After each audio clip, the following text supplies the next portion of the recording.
One common question I hear is, how does a construction loan work? There are many moving parts to a construction loan, so it's important as early in the process as possible to talk to a Waukesha State Bank mortgage consultant who can explain how everything comes together. When you build a new home, you have the lot, you have the house, you have the builder, and you have equity in your current home that all factor into the equation. If you're doing a major remodel or an addition, you will have the project cost plus the current mortgage balance. When you build a new home, you'll either own the land or you will write an offer on the lot, plus you'll sign the contract with the builder.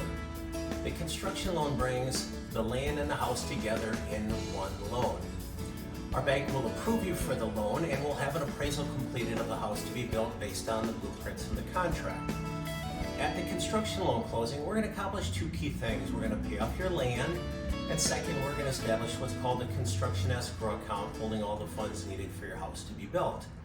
As work progresses, your builder will request draws for payment, which you have to authorize first. Our bank then works in tandem with a title insurance company who will perform physical inspections of your site to verify completion. It's a highly controlled, highly monitored process. The key thing to note is that during the build time, you're paying our bank just interest only on funds that have been dispersed to date. So the construction loan really acts like a line of credit during the build time.